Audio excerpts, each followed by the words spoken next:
আসসালামু আলাইকুম ভিউয়ার্স, আমি আজকে পুঁই শাকের বিচি দিয়ে ইলিশ মাছের শুটকি দিয়ে রান্না করেছি। কখনো খাইনি, জানি না কীরকম লাগবে। আজকে রান্না করে খেয়ে দেখি কেমন লাগে।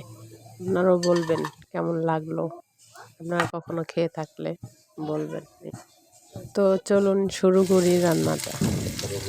তেল দিয়ে দিলাম, পেঁয়াজ দিয়ে দিলাম, কিছুটা আদা রসুন দিয়ে দিলাম, জিরার গুঁড়া,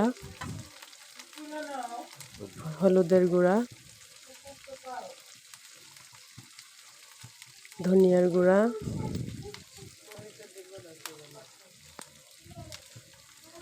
কিছুটা লবণ স্বাদ মতো, আপনাদের স্বাদ মতো আপনারা দিয়ে দিবেন। এখন মশলাটা কষিয়ে শুকনো মরিচটা আমি একটু পরে দিয়েছি, আপনারা আপনাদের সময় মতো দিয়ে দেবেন।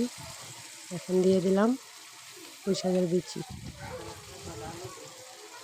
হালকা একটু কষিয়ে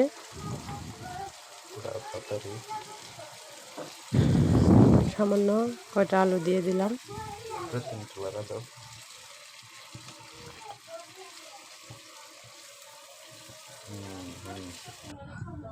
হালকা একটু লাল হওয়ার মতো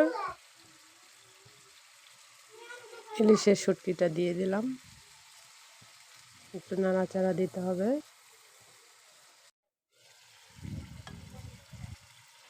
এই দেখেন রেসিপিটা কীরকম হয়েছে। এখন আমি দেখব, জানি না কতটুকু ভালো হয়েছে। আমি আমার সাধ্যমতো চেষ্টা করেছি রান্না করার জন্য। চলুন পরিবেশন করে দেখি, আপনারাও বলবেন যে কেমন হয়েছে।